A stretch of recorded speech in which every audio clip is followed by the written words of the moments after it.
আপনাকে অনেক ধন্যবাদ, আপনি যুক্ত হচ্ছেন। আমি আপনার সাথে কথা বলতে চাই কারণ আপনি আওয়ামী লীগের একজন কর্মী, আওয়ামী লীগের পক্ষে অ্যাক্টিভিজম করেন এবং আপনার আওয়ামী লীগের আইনজীবী এবং আওয়ামী লীগ নেত্রীর সাথে আপনার সরাসরি যোগাযোগ বা কথা বলবার সুযোগ হয়, তাকে রিচ করবার সুযোগ হয়, ফলে আপনার কাছ থেকে অনেক কিছু বুঝতে পারবো, জানতে পারবো, এই হিসেবে আপনার সাথে কথা বলতে আগ্রহী। শুরুতেই যে ভারতে আমরা দেখলাম প্রথমবারের মতো সবগুলো গণমাধ্যমে, ভারতীয় গণমাধ্যমগুলোতেও যে রিপোর্ট আসছে, প্রথমবারের মতো জনসম্মুখে মানে পাবলিক অ্যাপিয়ারেন্স কথা বলছেন, যদিও তিনি ভিজুয়াল অ্যাপিয়ারেন্স না, অডিও বার্তায় তিনি কথা বলছেন, সেটা ফরেন করেসপন্ডেন্স ক্লাবে। এই প্রশ্নটা তো জাগছেই যে তিনি এতদিনে নেতাকর্মীদের সাথে কথা বলছেন বা বিভিন্ন অডিও বার্তায় কথা বলছেন, কেন তিনি সরাসরি কখনো মানে সশরীরে কেন কখনো কথা বলছেন না? এই প্রশ্নটা আসলে এটার উত্তরটা আসলে আমার কাছে নেই। তিনি সরাসরি বা রিয়েল টাইমিং এ ভিডিওতে তিনি কেন আসেননি সেটার অ্যান্সার আমি জানি না। তবে এটা আমি জানি যে এই কৌতূহলটা আমার অবশ্যই ছিল, আমি জিজ্ঞেস করেছি। তিনি আসবেন, এই মুহূর্তে তিনি কেন আসছেন না সেটার ব্যাখ্যাটা আমি তার কাছে কখনো আসলে জানতে চাইনি। তবে তিনি যেটা করছেন আর কি, সেটা হচ্ছে যে এই মুহূর্তে তো তিনি ধরেন প্রত্যেকেই আসলে অনেক নেতাকর্মী তাকে দেখতে চায়, সামনাসামনি সবাই চায় যে প্রেসের সামনে, মিডিয়ার সামনে আসুক।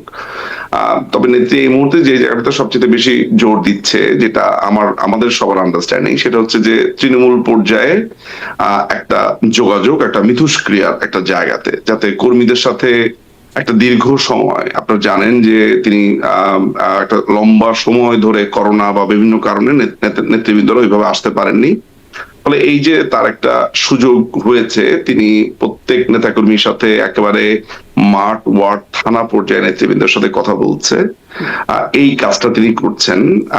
তো তিনি হয়তো মনে করছেন যে ইনস্ট্রাকশনটাই একটা বড় একটা ব্যাপার, সে কথা বলাটা বা নির্দেশনাটা, আচ্ছা, ভিডিওর ব্যাপারটা সেখানে আসলে মুখ্য হয়ে ওঠেনি বলে মনে করছেন না তিনি। হয়তো আপনিও বলছেন যে আপনিও খুব সুনির্দিষ্টভাবে বা সুস্পষ্টভাবে জানেন না। আমি সেখানে তার যে বক্তব্য, সেই বক্তব্যের কিছু অংশ নিয়ে আপনার সাথে কথা বলি।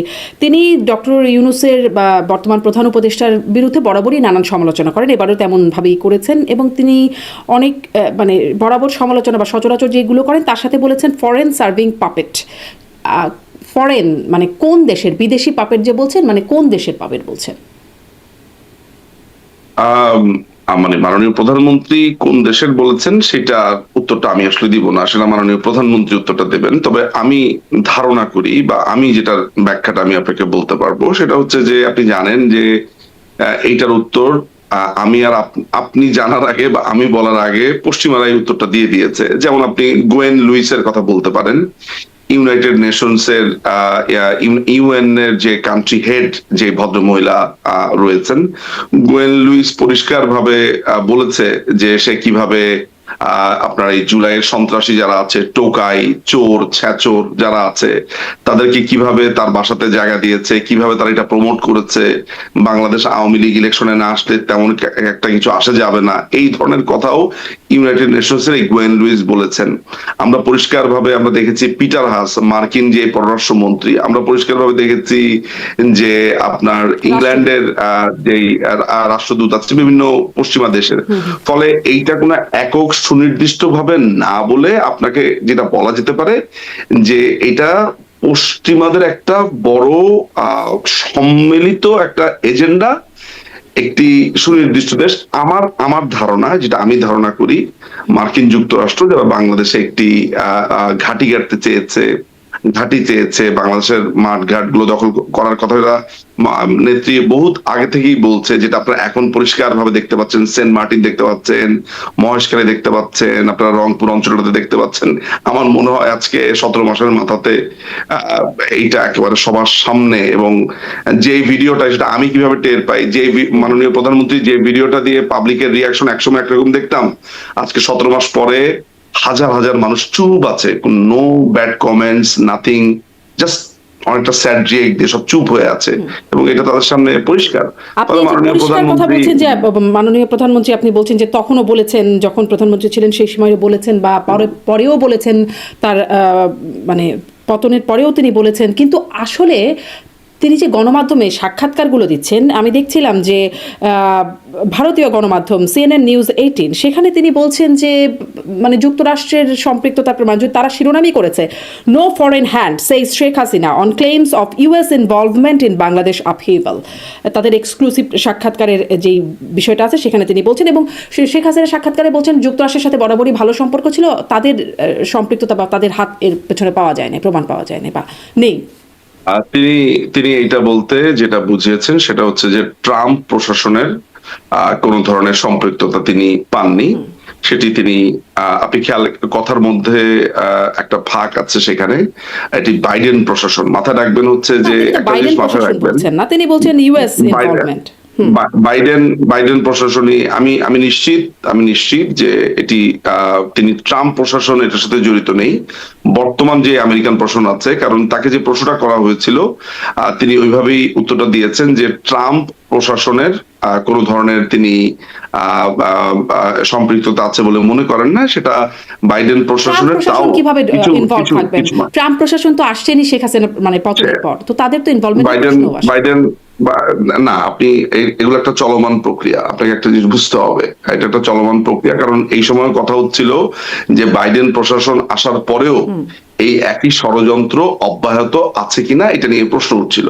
ফলে মাননীয় প্রধানমন্ত্রী ওই প্রশ্নগুলোকে একসাথে সম্মিলিতভাবে একটা জবাব দিয়েছেন বলে আমার অন্তত পক্ষে তাই মনে হয়। এবং আমেরিকার জড়িত থাকার যেই কথাটা আপনি বলছেন সেটা আমাদের কাছে এভিডেন্স সহ আছে, শুধুমাত্র ব্যাপারটা তো এমন না যে আপনার আমরা বলার জন্য বলা রেটরিক করছি। শেখ হাসিনা বরাবরই বলেছেন, আপনি যেটা বলছিলেন শেখ হাসিনার কাছ থেকে আমরা সংসদে শুনেছি, সংসদের বাইরে বলেছেন, কিন্তু এই যে তার বক্তব্য তিনি তাকে যদি কোট করা হচ্ছে নো রিজন টু বিলিভ, এই কথাটা একেবারে জেনে আপনাকে বলছি যে আমি আপনাকে ফার্স্ট হ্যান্ডে বলছি quote no reason to believe Washington or other foreign powers were directly involved with the country's political developments, মানে এবং আরো বিস্তারিত তিনি বলছেন যে পুরোটা পড়ুন শুনি। ওয়াশিংটন তিনি বলছেন no reason to believe Washington or other foreign powers were directly involved in the country's political developments. এটা তিনি বলছেন, এবং আরো আছে, আসলে শেষ না, এটা অনেক বড়ই একটা প্রতিবেদন যার শিরোনামটা আপনি বলছিলেন। কিন্তু উনার বক্তব্যটা পুরাটা না পড়লে উনি কি বলেছেন সেটা নিয়ে তো আলোচনা করা যাবে না। উনার পলিটিক্যাল ডেভেলপমেন্টের ক্ষেত্রে কোনো বিলিভ, এটার কোনো রিজন নাই বিলিভ করার, তারপরে কি বলেছেন বলেন আপনি পুরো ওনার কথার মধ্যেই আমি ওনাকে করেছি, এই প্রশ্নটা আমি ওনাকে করেছি। আমি ওনাকে কি উত্তর পেয়েছেন? উনি যেটা বলেছেন সেটা হচ্ছে যে পরিষ্কারভাবে বলেছেন যে দেখো একটা একটা এই যে বর্তমান ট্রাম্প প্রশাসনের যেই কথা বলা হচ্ছে যে এইটাকে তারা কন্টিনিউ করছে কিনা, তিনি এটাকে ডিনাই করেছেন যে ট্রাম্প প্রশাসন এটাকে কন্টিনিউ করছে না, তারা এই ওয়াশিংটন বা এরা এটার সাথে জড়িত না, যে যারা করেছে ওই সময়টাতে। এবং তাও সেইটার ক্ষেত্রেও কিন্তু আপনার অনেক ধরনের ক্যাটাগরি আছে, এটা যে একটা হোল প্রশাসন মিলে জিনিসটা করেছে তা না, কিছু সুনির্দিষ্ট সংখ্যক মানুষ প্রশাসনের সুনির্দিষ্ট মানুষ, ইয়েস আমেরিকার একটা সেন্ট্রাল কমান্ড তো আছেই, এটা বলে তো লাভ নাই, কিন্তু এটাও সত্যি কথা যে এখানে কিছু গুটি কয়েক মানুষ এই পুরো প্রক্রিয়াতে জড়িত। এখানে আমি আপনি আগেও বলেছি, গোয়েন লুইসের কথা বলেছি, গোয়েন লুইস তো আর আমেরিকান না। সারা কুকের কথা বলেছি, সারা কুক তো আর আমেরিকান না। আমি এই ঘটনাটাতে আপনার কাতার জড়িত ছিল অর্থের ব্যাপারে, তার কি আপনার অর্থ দিয়েছে, এখানে আপনার চায়না নানান ভাবে অ্যাকোমোডেট করেছে কয়েকটা জায়গাতে। ধরা যাক যে অমিশন, অনেক সময় অমিশন আপনার একটা ক্রাইমের হেল্প হিসেবে এসে দাঁড়িয়ে যেতে পারে। আপনি জানেন ক্রিমিনাল অফেন্সে অনেক সময় না করাও, অর্থাৎ কোন একজন মানুষ ডুবে যাচ্ছে, আপনি ওই যে মানুষটা ডুবে যাচ্ছে তাকে আপনি বাঁচাবেন, এরকম একটা স্টেপ নিয়ে আবার বলেন যে আমার কি দরকার, সেটাও কিন্তু কমিশন ক্যান বি এ কজিশন, একটা পর্যায়ে হয়ে যেতে পারে। তো এই জিনিসগুলো আপনাকে মাথায় রাখতে হবে যে অনেক কিছু না করেও অনেক কিছু করা যায়। ফলে এখানে একটা সম্মিলিত প্রচেষ্টা ছিল বাংলাদেশ আওয়ামী লীগের বিরুদ্ধে, বাংলাদেশ আওয়ামী লীগের সেই বিষয়টি তো বরাবর শুনে আসছি, কিন্তু আপনি বলছিলেন পড়তে, আমি আরেকবার একটু পড়ি। Former Bangladesh prime minister Sheikh Hasina has dismissed suggestions that the United States played an active role in supporting groups that sought her removal from power under the pretext of restoring democracy. মানে তিনি ডিসমিস করে দিচ্ছেন যে ইউএস এর কোনো involvement ছিল। এটা তিনি আপনি ধরে নিতে পারেন, এটা আমি আপনাকে বলছি, তিনি ধরে নিতে পারেন যে এটা ট্রাম্প প্রশাসনের কথাটা বলেছে বা এটা কন্টিনিউশনের কথা বলেছে। বাইডেন Where প্রশাসনের involved? আচ্ছা, তখনও ট্রাম্প প্রশাসন কাজ করছিল।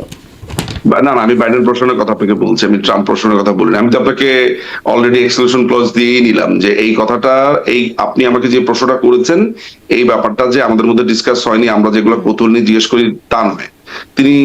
তিনি এটার ব্যাখ্যা দিতে গিয়ে পরিষ্কারভাবে বলেছেন যে তিনি এটা আসলে ট্রাম্প প্রশাসনের ব্যাপারে তার দিকে যে ধেয়ে আসছিল যে বর্তমান প্রশাসনও কি এই একই স্ট্র্যাটেজি চেঞ্জ করেছে কিনা, এই বা এই ষড়যন্ত্র যেটা হয়েছে সেই ষড়যন্ত্রের সাথে আসলে এখনো সম্পৃক্ত থাকার ব্যাপারগুলো আছে কিনা। কারণ হচ্ছে যে এটা এককভাবে তো আমি এই বিষয়টা একদমই স্পষ্ট বলতে পারছি না, এই কারণে স্পষ্ট হতে এককভাবে পারছি না। আমেরিকান তো বলা যায় না, এটা তো পশ্চিমা, হ্যাঁ। ঠিক না? ফলে এককভাবে আমেরিকাকে আপনি দায়ীও করতে পারবেন না। কিন্তু তিনি ফলে এটা সম্পৃক্ত তিনি বলতেন যে যদি আমেরিকার মানে তাদের সরাসরি প্রস্তাব ছিল ঘাঁটি করবার, এয়ারবেস করবার, এটা যখন তিনি তার ক্ষমতার সময় যখন ইনসিডেন্ট গুলো হচ্ছিল, তখন তিনি এককভাবে আমেরিকার এই যে চেষ্টা, সে চেষ্টার কথা বলেছেন। তিনি ওই সময় আমেরিকার চেষ্টার কথা বলেছেন, আর এই সময় যখন আলাপটা হয়েছে তখন তাকে প্রশ্ন পার্টিকুলারলি আমেরিকার ব্যাপার বলা হয়নি। ওয়েস্টার্ন যেই হিন্ডারেন্সটা আছে, ওয়েস্টার্ন যে ইনফ্লুয়েন্স আছে, সেইটা ওয়েস্টার্ন বলতে তো শুধুমাত্র আমেরিকা বোঝায় না। ওই সময়টাতে তিনি পার্টিকুলার আমেরিকার একটা পরেও তিনি চেষ্টার কথা বলেছেন যে বলতেন। আমেরিকা চাইলে তিনি ক্ষমতায় থাকতে পারতেন। 5ই আগস্টের পরেও তিনি সরাসরি আমেরিকাকে মানে দায়ী করেছিলেন তাকে তার পতন। 5ই আগস্টের আগে আমেরিকার যেই চেষ্টা, সেই চেষ্টার কথা তিনি বলেছেন। এবং আপনি এখন পর্যন্ত যদি পুরো ব্যাপারটাকে বিশ্লেষণ করেন, এটা তো আমার মনে হয় না বলতে কোনো অত্যুক্তি হয় যে আমেরিকান একটা বড় ধরনের প্রভাব এই পুরো ব্যাপারটাতে ছিল। শুধু আজকে আপনি আমার কথা আর মাননীয় প্রধানমন্ত্রীর কথাকে বিশ্লেষণ করছেন, আপনি আপনার যে এই যে ভদ্রলোক, আপনার সম্ভবত কোন ইউনিভার্সিটির যে জেমি স্যাক্স নাকি জেফরি স্যাক্সের কথা তিনি বলেছেন। তারপরে আপনার গ্রেজন বলেছে, টাকার কার্লসন তিনি পরিষ্কারভাবে বলেছেন। আরেকটা ভদ্রলোক আছেন শহীদ সামথিং নাম, তিনি বলেছেন। তাছাড়া নানান ধরনের বিশ্লেষণে আমিও শুনেছি, ব্যারিস্টার নিজুম মজুমদার, আমিও এই বিষয়গুলো শুনেছি। কিন্তু আমার কাছে আমেরিকানরাও যা বলছে, প্রধানমন্ত্রী যখন ছিলেন তখনও বলেছেন, 5ই আগস্টের পরেও তিনি এই কথাগুলো বলেছেন। কিন্তু ইন্টারভিউতে এসে কেন বললেন যে ওয়্যার নট ইনভলভড? কেন বললেন যে ইন্টারভিউর ক্ষেত্রে তিনি যেটা মিন করেছেন সেটা আমার কাছে অন্তত পক্ষে যে উত্তরটা আছে, আমি আপনাকে অতটুকুই কনভে করতে পারি, বাকিটা আসলে তো আমি আপনাকে ব্যাখ্যা করতে পারবো না। আমার কাছে যতটুকু ইনফরমেশন আছেন যে তিনি বাইডেন প্রশাসনকে ওইখানে মিন করেননি। কারণ তার কাছে ওই সময়টাতে আমার মনে আছে যে সময় তার ইন্টারভিউটা হচ্ছিল, সেই সময়টা আলাপ উঠেছিল যে ট্রাম্প প্রশাসন কি এই পুরো ষড়যন্ত্রটা বা এই ইনভলভমেন্টটা কন্টিনিউ করছে কিনা অ্যাজ একটা সেন্ট্রাল পলিসি হিসেবে, যেটা বাইডেন প্রশাসন করেছে। সেই অর্থে আপনার এই ট্রাম্প প্রশাসনের এই সম্পৃক্ততা নেই, এই কথাটা বলতে গিয়ে এখানে এক ধরনের কনফিউশন তৈরি হচ্ছে, অন্য কিছু না।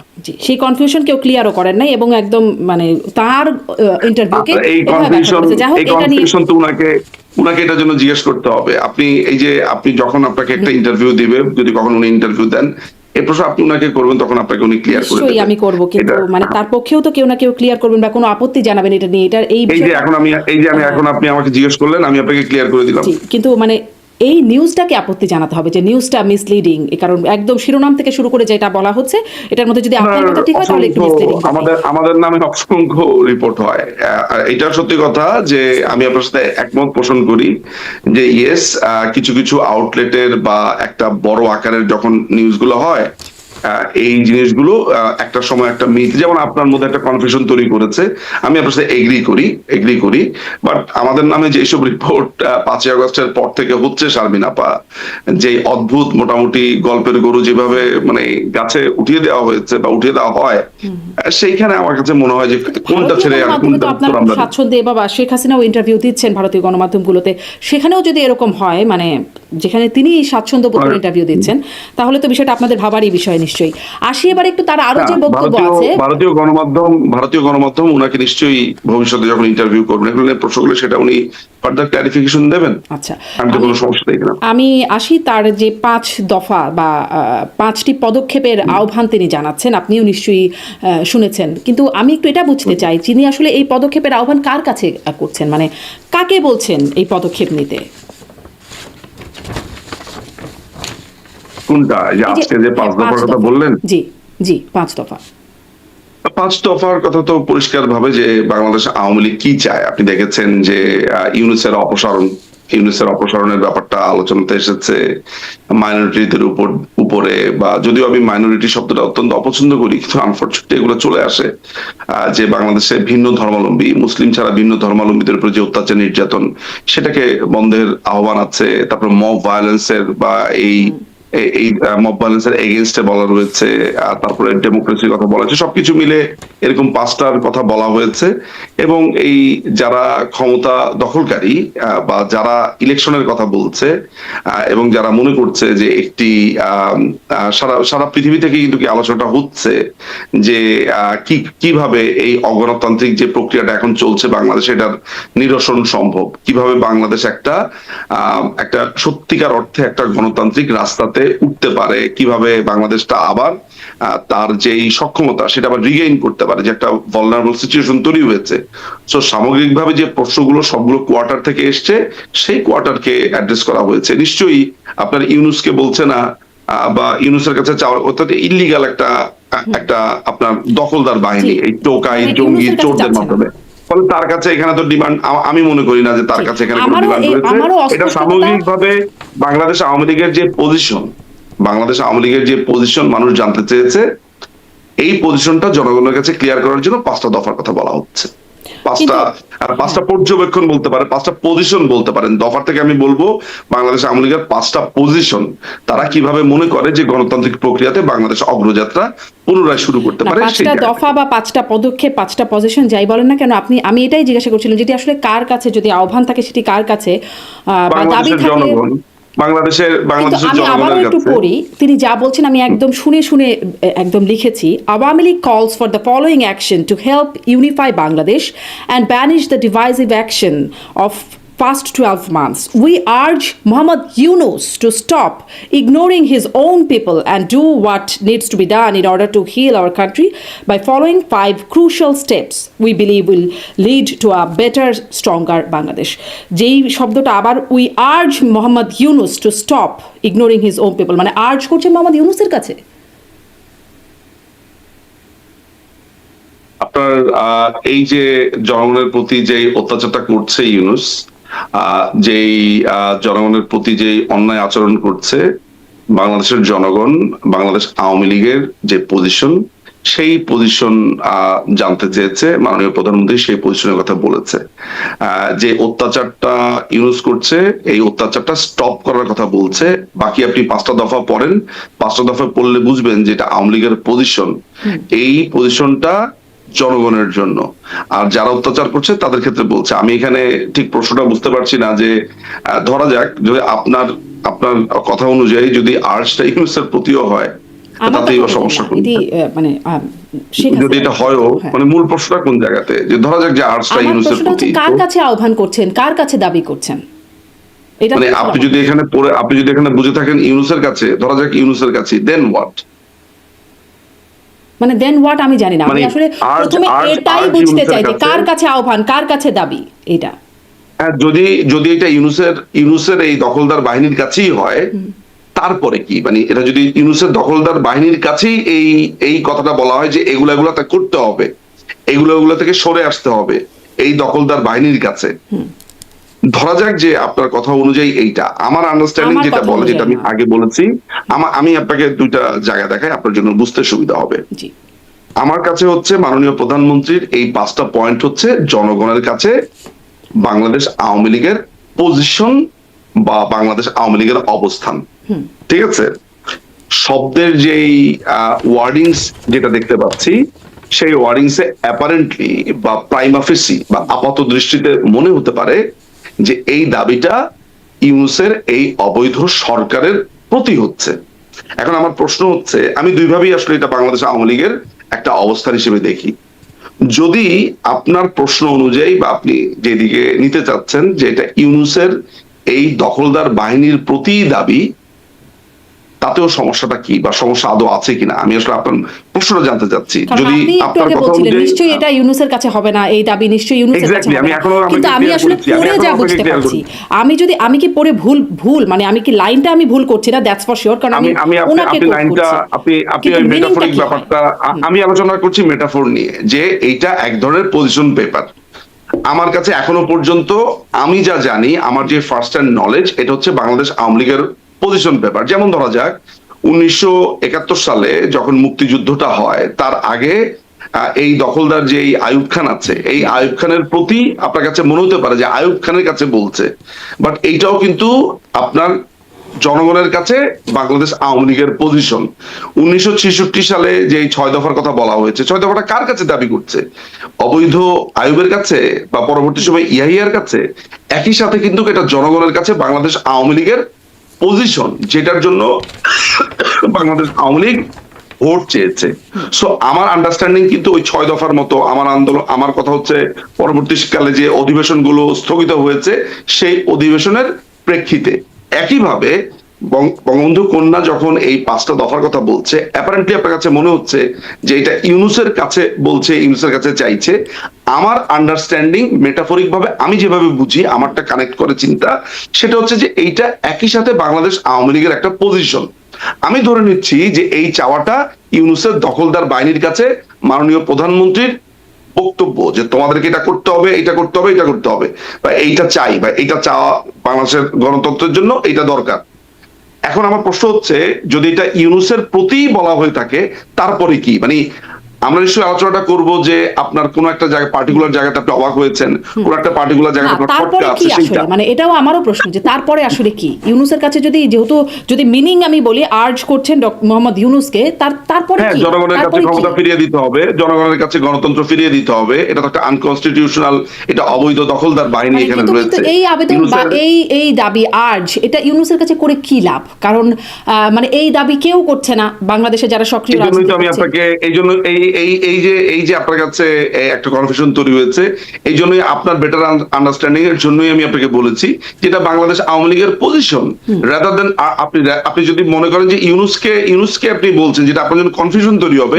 কিন্তু আপনি যদি ব্যাপারটাকে এইভাবে দেখেন যে বাংলাদেশ আওয়ামী লীগের এটা হচ্ছে পজিশন, যে তারা বাংলাদেশকে সামনের দিকে নিতে গেলে কোন 5টা স্টেপকে তারা মনে করে এই মুহূর্তে জরুরি, সেই পজিশন পেপারটা, তাই না? এটা বাংলাদেশ আওয়ামী লীগের তো অবস্থান, বাংলাদেশ আওয়ামী লীগের নেতা কর্মীরা, শুভানুধ্যায়ীরা, যারা বাংলাদেশ আওয়ামী লীগের স্টেক হোল্ডার, যারা বাংলাদেশ আওয়ামী লীগকে ভবিষ্যতে ভোট দেবেন কি দেবেন না সেটা নির্ধারণ করবে, তাদের জন্য তো এটা জানা প্রয়োজন। প্রশ্ন করছিলেন তারপর কি, মানে আসলে আমারও প্রশ্নটা তারপরে কি, এই যে 5টা স্টেপ বললেন, মানে আওয়ামী লীগ নেত্রী শেখ হাসিনা, তারপরটা আমি আপনাকে বলতে পারি। ঠিক আছে, আমি বুঝতে পারছি আপনি এখন প্রশ্নটা আমার কাছে একটু ক্লিয়ার হয়েছে। সেটা হচ্ছে যে এই যে 5টা দফার কথা বলা হচ্ছে, এই 5টা দফা প্রথমে হচ্ছে যে এই জিনিসগুলো আমাদের প্রয়োজন গণতন্ত্র এবং বাংলাদেশের এই বর্তমানের মবক্রেসি বা ললেসনেস থেকে উত্তরণের জন্য।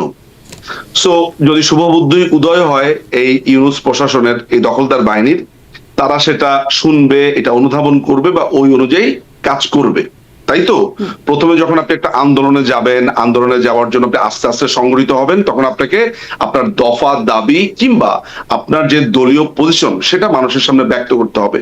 আপনারা জানেন যে গত প্রায় 17 মাসে আমাদের প্রায় 5 লক্ষ নেতাকর্মীকে গ্রেফতার করা হয়েছে। বাংলাদেশ আওয়ামী লীগের প্রায় 150 বা 120-30-এর মতো আপনার এমপি গ্রেফতার, সংসদ সদস্যকে গ্রেফতার করা হয়েছে।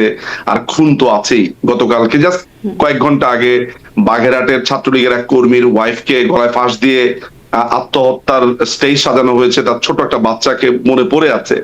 সো এই ভয়ঙ্কর সমস্ত ঘটনাগুলো ঘটছে, সেটার প্রেক্ষিতে বাংলাদেশ আওয়ামী লীগের যে রাজনৈতিক যেই আমি বলবো যে জনগণের যে জানতে চাওয়া, বাংলাদেশ আওয়ামী লীগ আসলে কোন পথে যাবে, কিভাবে যাবে, এটাকে আপনি এক ধরনের শুরু বলতে পারেন, এক কোন ধরনের পথে যাবে কিভাবে যাবে সেটা কি কিছু বলা আছে এই 5 পয়েন্টে? আমি কিন্তু পাচ্ছি না। সেটা এই কোন পথে যাবে কিভাবে যাবে এর আগে 21 দফা দিয়েছে, আপনি মনে হয় খেয়াল করেননি। বাংলাদেশ আওয়ামী লীগ কি করতে চায়, বাংলাদেশ আওয়ামী লীগ কি চায় সেটা নিয়ে অলরেডি বাংলাদেশ আওয়ামী লীগ 21 দফা কি দিয়েছিল আজকে করতে চায় থেকে প্রায় 4-5 মাস আগে। একটুখানি আমাকে আরেকবার একটু সামারি করে বলবেন কি করতে চায়? আমি 21 দফাটা আমার কাছে 21 দফাটা এই মুহূর্তে নেই, আমি খুঁজলেই সামারি পাবো। সামারি সেই 21 দফার কথা বাংলাদেশ আওয়ামী লীগ সেই 21 দফার কথা ওই সময় প্রকাশিত হয়েছিল।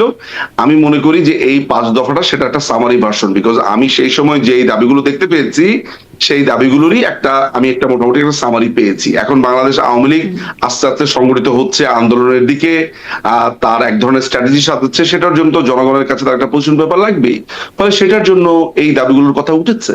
স্বাভাবিক, আপনি যদি একটা রাজনৈতিক দল হিসেবে আন্দোলনে যান, আপনার তো জানা লাগবে যে কোনটার উপরে বেস করে আপনি কোনটা করতে চান। সো সেটা যতটা না ইউনূসের কাছে আপনার মনে হচ্ছে, ততটা মনে হচ্ছে যে আমাদের স্টেক হোল্ডার যারা আছে, কর্মী সমর্থক শুভানুধ্যায়ী কিন্তু যারা আছে কিন্তু তাদের আমি জন্য। এখান থেকে মানে সেটা কিন্তু স্পষ্ট হয় না যে কি করবেন বা কিভাবে করবে আওয়ামী লীগ, সেই বিষয়টা এখানে স্পষ্ট হচ্ছে।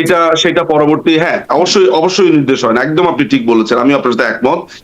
এটার জন্যই আপনাকে অপেক্ষা করতে পরবর্তী নির্দেশনার জন্য। প্রথমে তো আমি বলবো যে আমি এই জিনিসগুলো চাই, প্রথমে তো আমি বলবো যে এই জিনিসগুলো করা উচিত, এরপরে এই করা উচিত গুলো করার জন্য আমাদের কর্ম পরিকল্পনা কি সেটা সামনে আসবে। এবং বাংলাদেশ আওয়ামী লীগ, আপনি যদি বাংলাদেশ আওয়ামী লীগ একটি রাজনৈতিক পার্টি হিসেবে চিন্তা করেন, তাহলে দাবির পরে এই দাবিগুলোকে কিভাবে আপনার এটাকে বাস্তবতাতে পরিণত করা হবে সেটা নির্দেশনা আসবে। প্রথমে তো আমি যদি আপনার কাছে বা আমি যদি মনে করি যে এই মুহূর্তে আপনি বাংলাদেশ দখল করে আছেন, জি। আমি যদি এখন ধরেন আমি যদি এখন যদি মনে করেন যে আমার কর্মী সমর্থক তাদের কাছে আমার অবস্থানটাও ব্যক্ত করব, আপনাকেও আমি এটা জানান দিতে চাই, তাহলে আমি কি করব? আমি এমন ভাবে ওয়ার্ডিং গুলো সেট করব যে ওয়ার্ডিং গুলো সেট করা একই সাথে আমার পজিশনটাও নেতা কর্মীরা জানতে পারে, একই সাথে আপনিও জানতে পারেন। সো প্রথমে আপনাকে জানান দিয়ে কথাগুলো শুরু করব। এরপরে যদি আপনি এই কথা অনুযায়ী অ্যাক্ট না করেন, এটাকে অনুধাবন না করেন, পরবর্তী সময় আমি আরো কঠোর জায়গাতে যাব এবং তখন আমি আমার কর্ম পরিকল্পনা বা আমার রূপকল্পটা দিব। জি, এটাই তো জি, মানে স্টেপ। পরবর্তীতে দেবে বলে বলছেন আপনি, কিন্তু মানে বাকি আর 1 মাসও নাই, ডেফিনেটলি, মানে এটা তো 22 দিন ইন্ডিকেট করে বাকি তাই, আছে, 20 এটা তো দিনের মতো সেটা বাকি ইন্ডিকেট আছে। করে। জি, নির্বাচনের আর 20 দিনের মতো বাকি আছে। কবে রূপকল্প আপনি দেবেন? কি মনে করেন, আপনি কি এটা মনে করেন যে মানে এই যে আপনি বললেন যে 20 দিনের মতো বাকি আছে, দুটো আপনি ভুল শব্দ চয়ন করলেন। প্রথমত আপনি এটাকে ইলেকশন বলছেন সিলেকশনের বদলে। 1 নাম্বার আমার কাছে যেটাকে ভুল মনে হয় যে আপনি একটা সিলেকশন কি ইলেকশন বলছেন। 2 নাম্বার হচ্ছে আপনি মনে করছেন যে ইলেকশনকে কেন্দ্র করে আপনি এই যে যেটাকে আপনি ইলেকশন মনে করছেন সেটাকে আবার কেন্দ্র করে আপনি মনে করছেন যে 5 দফাটা দেওয়া হয়েছে সেটার জন্য। আমরা তো সেটার জন্য না। ইলেকশন এই 12 তারিখে কি হবে না হবে, do you think we care about it? আপনার কি আপনি বাদ দেন আওয়ামী লীগের কথা, আপনার কি মনে হয় এটা একটা ইলেকশন? আপনার মনে হয় কিনা? আপনি বলছেন do you think we care about it, কিন্তু আপনারা মানে খোদ শেখ হাসিনা বলছেন তারা নির্বাচনে অংশ নিতে চান এবং 12 তারিখেই নির্বাচনের আয়োজন করছে বর্তমান সরকার। নির্বাচনে আপনারা অংশ 12 নিতে তারিখে চান। নির্বাচনে অংশ নিতে চাই, কিন্তু কোনখানে তিনি বলেছেন তিনি 12 তারিখে নির্বাচনে অংশ নিতে চান?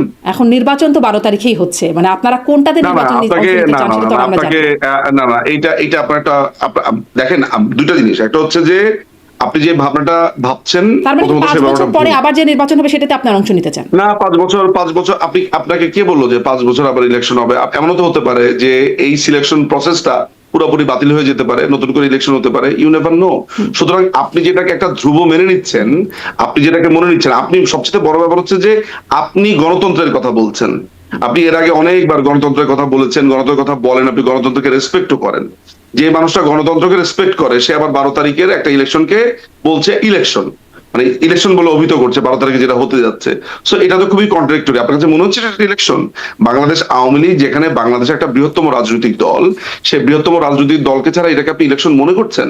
তো যখন আমাদের সময়ে যখন সাংবিধানিক ভাবে আমরা ইলেকশনটা আমরা করেছিলাম এবং কোন দলকে আমরা কোনো বাধা দেইনি, আসতে বাধা দেইনি, যেভাবে সংবিধানে আছে ওইভাবে করতে চেয়েছিলাম, সেটা কিন্তু এর আগেও আমার মনে আছে যে আপনি আমার সাথে যখন আপনার কনভারসেশন হয়েছে বা ওপেন ডিবেট হয়েছে বা কথা হয়েছে, তখন কিন্তু আপনি এটার ব্যাপারে বেশ ওজোর আপত্তি তুলেছিলেন এবং অন্যান্য সময় আপনি বলেছেন, আমি নিশ্চিত এটা আপনি করেছেন।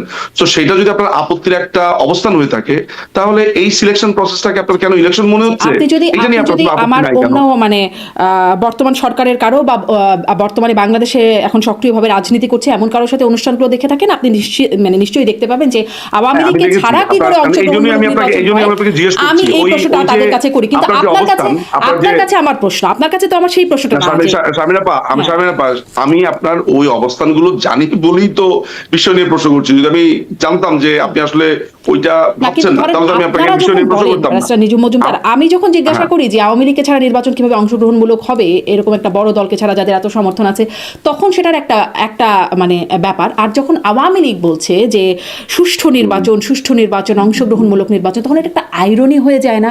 কারণ আওয়ামী লীগের আমলে, আমি একটু শেষ করি ব্যারিস্টার নিজুম মজুমদার, একটু শেষ করি, কারণ আপনাদের সময় এই কথা আবেদন নিবেদন আন্দোলন দেশি বিদেশি চাপ কত কিছুই না এসেছে, কিন্তু আপনারা তো মানে একদমই ডিনাই করে গেছেন যে, এবং সেটাই সুষ্ঠু বলে আপনারা চাপিয়েও দিয়ে এসেছেন। এখন আপনারা যখন বলছেন একটু মানে এখনো শুধু সুষ্ঠু বলে আচ্ছা, এই যে আপনার শব্দ চয়ন বা যেটা বলছেন, আমার মনে হয় এগুলো একটু আমি আপনাকে একটু বলি। সেটা হচ্ছে যে first of all, Bangladesh Awami লীগের সময় যে ইলেকশন গুলো হয়েছে, আমি প্রথম 2008 থেকে 2013 বা 14 পর্যন্ত ইলেকশনটাকে আমি বাদ দিই, যেটা নিয়ে আপত্তি বেশিরভাগ সময় বিরোধী দলগুলো করে, সেটা হচ্ছে 2014, 18, 24 ইলেকশনটাকে করে। 2014 যে ইলেকশনটা হয়েছে, 2018 যে ইলেকশন হয়েছে এবং 2024 যে ইলেকশন হয়েছে, সেই ইলেকশনে আইনগত বা সাংবিধানিক ভাবে অবৈধতার, আপনি একটা সিঙ্গেল পয়েন্ট আমাকে দেখাতে পারবেন যে সাংবিধানিক ভাবে এটা অবৈধ ছিল? না, ধরুন এখনো তো সাংবিধানিকভাবে অবৈধ, কি বলেন তো, আপনাদেরকে তো আইনগতভাবে নিষিদ্ধ করেছে সন্ত্রাস বিরোধী আইনে, আপনাদের করা আইনেই আপনাদের নিষিদ্ধ করেছে। না রাখেন, আপনি তো কথার পিঠে কথা বলছেন, তাহলে সেটা ভালো, এবং এটা ভালো, এবং এটা আলোচনাটাও ভালো জমে। আপনি যদি এইটাকে অবৈধ সরকার কেন বলছি, সেটার উত্তর এর আগেও আমি আপনার প্রোগ্রামে দিয়েছি, আমি আজকেও আবার আপনাকে বলি, তাহলে আপনার জন্য বুঝতে সুবিধা হবে। 5 তারিখে যারা এসেছে তারা অবৈধ। কেন অবৈধ? সাংবিধানিক ভাবে অন্তর্বর্তীকালীন সরকার বলে কোন সরকার নাই। 106 নম্বর অনুচ্ছেদে যে সরকার গঠনের কথা বলা হয়েছে, সেই সরকারের জন্য যে ন্যূনতম পদত্যাগপত্র প্রয়োজন, সেই পদত্যাগপত্রের কোনো অস্তিত্বই পাওয়া যায়নি। পরবর্তী সময় এই সংবিধান অনুযায়ী শপথ নেওয়া হয়েছে, বলা হচ্ছে যে প্রধানমন্ত্রীর পদত্যাগ ছাড়া যে আসলে এই সরকার গঠন করা যায় না, এবং এখানে যে রুলস এন্ড রেগুলেশন আছে যে সুপ্রিম কোর্টের অ্যাপিলেট ডিভিশন একটা ফুল হিয়ারিং হবে, সেই সময় আমি বলি আপনাকে, বলি, আমাকে শেষ করতে দিতে হবে তো আপা, আমাকে তো একটা জিনিস শেষ করতে দিতে হবে। আপনার এই প্রোগ্রামটা অনেক মানুষ দেখবে, তাদের তো এটা জানা প্রয়োজন। আমাকে পছন্দ করুক অপছন্দ করুক, আপনার কথা ভালো লাগুক বা খারাপ লাগুক, ডাজন্ট ম্যাটার, ম্যাটার হচ্ছে ফ্যাক্টটা জানতে হবে। 106 অনুচ্ছেদ অনুযায়ী এই অন্তর্বর্তীকালীন সরকার গঠিত হয়েছে, সেটার একটা প্রসিডিউর আছে। প্রসিডিউরটা হচ্ছে যে রাষ্ট্রপতির পক্ষ থেকে একটা রেফারেন্স যেতে হবে। সেই রেফারেন্স কোনোদিনই যায় নাই, সেটা আইন মন্ত্রণালয় বলেছে যে রাষ্ট্রপতির রেফারেন্স অনুযায়ী দিয়েছে। আপনি খেয়াল করে দেখবেন যে নীল পাতার যে রায়টা দেখা যায়, যে যেই আপিলেট ডিভিশনের যে পজিশন পেপারটা দেখা যায়, যে যেহেতু মাননীয় প্রধানমন্ত্রী বা প্রধানমন্ত্রী আপনার পদত্যাগ করেছেন, প্রথম লাইনটাই তো মিথ্যা। আপনিও খুব ভালো করে জানেন যে প্রধানমন্ত্রীর পদত্যাগ পত্র কেউ দেখাতে পারেনি। এখন আপনাকে আমি একটা সরল একটা প্রশ্ন করি, আমি ধরে নিলাম যে আমি এইটাও মেনে নিলাম যে 106 অনুচ্ছেদ অনুযায়ী সুপ্রিম কোর্ট একটা নির্দেশনা দিতে পারে যেটা ক্রান্তিকালীন সময় পালন করা যায়। সেই জিনিসটাকে তো সত্যও হতে হবে। আপনি শুরুতেই বলছেন যে প্রধানমন্ত্রী পদত্যাগ পত্র দিয়েছে, যেটা কোনো মানে প্রধানমন্ত্রী কোনো পদত্যাগ দেননি, পরবর্তী সময় প্রধানমন্ত্রী সেটা নিশ্চিত করেছেন, নাম্বার 1। নাম্বার 2, একটা ফুল হিয়ারিং হওয়ার কথা ছিল। সেই সময় আপনার প্রধান বিচারপতি ওবায়দুল হাসান শাহীন এবং এনায়েতুর রহিম আমরা দেখতে পেয়েছি তারা ক্যান্টনমেন্টে ছিলেন। আচ্ছা, যেই আপিলেট ডিভিশন এই পজিশন দিয়েছে, সেই প্রধান বিচারপতি ক্যান্টনমেন্ট থাকা অবস্থাতে ফুল হিয়ারিং কিভাবে হলো আপা? আপনার তো একটা প্রসিডিউরে আসতে হবে। ফলে এই জন্য এই যে ইউনুসের প্রশাসনকে আমরা অবৈধ বলছি, এটা আমি বলছি না, এটা তাদের এই যে আপনার আইএসপিআর থেকে যে লিস্টটা দেওয়া হয়েছে, সেখানে আমরা দেখতে পেয়েছি প্রধান বিচারপতি ক্যান্টনমেন্টে ছিল। আমরা যে ভার্ডিক্টটা কোর্ট থেকে দেওয়া হয়েছে, সেই ভার্ডিক্ট ইটসেলফ মিথ্যা কথা বলছে। সেই জায়গা থেকে আমি আপনাকে অবৈধ বলছি। তো 2014 সালের ইলেকশনে আপনি আমাকে একটা পয়েন্ট যদি দেখাতে পারেন, এই প্রোগ্রামে আমি 2 হাতে কানে হাত দিব, আপনি যেরকম মোটামুটি এই যে ডাস্টবিন শফিককে বোল্ড করে মোটামুটি ইয়র্কার মেরে ছিন্ন ভিন্ন করে দিয়ে 6-7টা উইকেট এক লোকের উপরেই নিয়েছেন, রিভিউ করার চান্স দেননি। আপনি আমার ক্ষেত্রে আপনি জিতে গেলেন, আমি আপনাকে মানে এমন সুযোগ দিব সবার সামনে যে আমি কানে ধরে উঠবোস করবো যে শারমিন আপা আপনি জিতেছেন। যদি তা না হয় উল্টাটা হবে যে আপনি আসলে উত্তরটা দিতে পারছেন না। আমাকে আপনি আইনগতভাবে দেখান তো আনকনস্টিটিউশনালি কোনো ইলেকশন হয়েছে কিনা, এটা দেখান যে অসাংবিধানিক কোনো ইলেকশন হয়েছে কিনা। জি, মানে আমি সেই সংবিধানের আলোচনায় গিয়ে আসলে খুব লাভ নাই। কেন কেন লাভ যাবেন নাই? না? কেন লাভ লাভ নাই নাই? কেন? কেন লাভ সংবিধানে নাই? যা আছে ব্যারিস্টার মজুমদার, কেন লাভ মানে নাই? আমার আজকের প্রসঙ্গটা এটা না, কিন্তু লাভ নাই আমি কেন বলছি? এই যে, কারণ কেন সেই বলছি? পুরাতন না, কথা, যখনই আপনি না, কোনো না, কিছুতে ব্যারিস্টার পারেন না, মজুমদার, কোনো কিছুতে আপনার আইন মানে না, তখনই মনে করেন যে আমি না না আমি না আর না, এটা আপনি তো তো হবে না, পারতে আপনার এখানে যুক্তি আসি দাও। নাই যে আপনার সাথে আমি ডিবেট করে পারবো এটা পারতে না। হবে আমি তো, আপনার কাছে কিছু আপনি না প্রশ্নের ব্যাখ্যা চাইবো। পারতে হবে, কারণ কিছু হচ্ছে যে ব্যাখ্যা। পারতে হবে, কারণ হচ্ছে আমিও আপনি আমি এখানে কোনো আমার পক্ষ দিকে না। আপনি আমার দিকে একটা গুগলি ছুড়ে দিচ্ছেন, সেই গুগলিকে মোকাবেলা না করে হঠাৎ করে আপনি ইয়র্কার দিবেন, সেটাও পারবেন না। আমি শুধুই মাত্র একটা প্রশ্ন জিনিস করব, আমি শুধু প্রশ্ন করব, আপনি আমাকে ডেফিনেটলি আপনাকে তো স্পষ্ট করেন। আমাকে একটু প্রশ্ন, আপনি ঠিক আছে, আমি উত্তর আমি দিব, ঠিক আছে আমি আমি উত্তর দিব, কিন্তু উত্তরটা আপনি নেবেন তো, নিব তো, উত্তরটা নিব একসেপ্ট করতে হবে এইটা বলে যে ঠিক আছে এই কারণে আমি আপনার উত্তরটা নিতে পারছি না, এই কারণে নিতে পারছি না। আপনি আমাকে সেই যেই কারণে আপনি একমত হতে পারছেন না আমাকে এইটা বলেন যে আমরা কি কোনো পার্টিকে 2014 সালে ব্যান করেছিলাম? Number one. আমরা কি 2014 সালের যে ইলেকশনটা হয়েছে সংবিধানের বাইরে গিয়ে আমরা নতুন কোনো রুল করেছিলাম কিনা?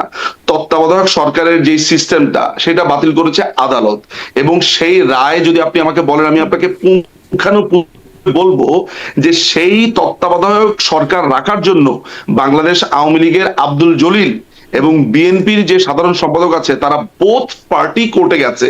কোর্ট তখন বলেছে যে এটা আমার জন্য খুবই বিস্ময়কর, এটা 13তম সংশোধনী বাতিলের রায়ের 200 বা 250 পাতার মধ্যে খায়রুল হকের একটা রায়ের মধ্যে আছে। আমি এটা নিয়ে আলাদা করে কাজ করেছি, ভিডিও বানিয়েছি, পুরো রায়টা আমার এইভাবে হাতের মুঠোর মধ্যে আছে। সেইখানে পরিষ্কারভাবে বলা আছে যে তিনি খুবই অবাক হয়েছেন যে বাংলাদেশ আওয়ামী লীগ নিজের থেকে তারা এটার রেসপন্ডেন্ট হয়েছেন, 6 number respondent Bangladesh Awami League 6 number respondent হিসেবে নিজের থেকে আদালতে গেছে, অর্থাৎ তারা এটাকে ডিফেন্ড করতে চায় যে আব্দুল মান্নান সাহেব এই 1996 সালে 1999 সালে রিট পিটিশন, তারা বলেছে যে তত্ত্বাবধায়ক সরকার অর্থাৎ 1996 সালের 1 নাম্বার আইনটা অবৈধ, এটা সংবিধানের বাইরে। কেন তারা বলেছে যে এই তত্ত্বাবধায়ক সরকার সিস্টেমটা হচ্ছে সংবিধানের যে 7 নাম্বার সেকশনে যেটা লেখা আছে অনুচ্ছেদে যে জনগণই সকল ক্ষমতার উৎস, এইটার সাথে সাংঘর্ষিক। 1999 সালে তখন বাংলাদেশ আওয়ামী লীগ ক্ষমতাতে, তো পরবর্তী সময় এই রিট পিটিশনে বাংলাদেশ আওয়ামী লীগ রেসপন্ডেন্ট ছিল না, এইটা রেসপন্ডেন্ট ছিল সরকারের আইন মন্ত্রণালয়, তারপরে অন্যান্য জায়গাতে ছিল। বাংলাদেশ আওয়ামী লীগ শতপ্রণোদিত হয়ে অর্থাৎ নিজের থেকে আদালতে গিয়ে বলেছে যে আমরা তত্ত্বাবধায়ক সরকার ডিফেন্ড করব। আমি এই ক্রেডিট বিএনপি কেও দিব, বিএনপিও তখন কোর্টে গেছে, যদিও বিএনপি এই তত্ত্বাবধায়ক সরকারকে সম্পূর্ণভাবে নষ্ট করেছে। আপনি ইতিহাস জানতে চাইলে আমি আপনাকে ধরে ধরে বলবো কিভাবে করেছে। আচ্ছা সেটা তো এখন আপনি আমাকে বলেন যে বাংলাদেশ আওয়ামী লীগ তত্ত্বাবধায়ক সরকার রক্ষা করার জন্য কোর্টে গেছে, কোর্ট রায় দিয়েছে যে তত্ত্বাবধায়ক সরকার অসাংবিধানিক, এবং একই সাথে খায়রুল হক বলেছে যে পরবর্তী দুটো ইলেকশন আপনার তত্ত্বাবধায়ক সরকারের অধীনে হতে পারে প্রোভাইডেড আপনার বিচারপতিদেরকে ইনভলভ করা যাবে না। এখন বিচারপতিরাই যেখানে আপনার প্রধান উপদেষ্টা হবে, অর্থাৎ খায়রুল হক নিজেই প্রধান উপদেষ্টা হতেন। আসলে খায়রুল হক নিজেই যদি রায়টা না দিতেন তাহলে খায়রুল হক নিজেই আসলে প্রধান উপদেষ্টা হতেন। তিনি নিজে বলছে যে হ্যাঁ দুটো আপনার ইলেকশন হতে পারে প্রোভাইডেড বিচারালয়কে আর ইনভলভ করা যাবে না।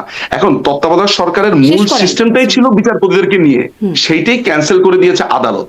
আওয়ামী লীগ আদালতের কথা শুনেছে, আদালতের শুনে সংবিধান বলেন না ব্যারিস্টার নিজুম মজুমদার, কারণ কি? কারণ এই আদালতের রায়ে এত কিছু হয়ে যাচ্ছে, এখনো আদালতের রায় কিন্তু হচ্ছে, আদালতের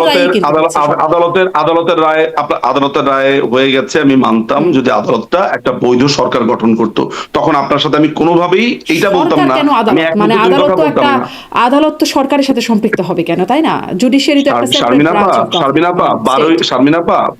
শারমিনা আপা 12ই অগাস্ট 2024 সালে সাদিক কাইয়ুম, হান্নান মাসুদ, হাসনাত সার্জিস তারা কোর্ট প্রাঙ্গণে যায়, তারা বলে দুপুর 2টার মধ্যে ওবায়দুল হাসান শাহিনকে পদত্যাগ করতে হবে এবং আপিলেট ডিভিশনের সবাইকে পদত্যাগ করতে হবে। তারা মব ভায়োলেন্স করে, সেনাবাহিনী যায় সেখানে পুরো আপিলেট ডিভিশন পদত্যাগ করে এই মবক্রেসির ভয়ে। এরপরে আপনার আমার মনে আছে হান্নান মাসুদ সে চিৎকার করে বলতে থাকে যে সন্ধ্যা 6টার মধ্যে রিফাত আহমেদকে প্রধান বিচারপতি বানাতে হবে। প্রধান বিচারপতি কি আপনার এই দুইটা বস্তির ছেলে বানাবে?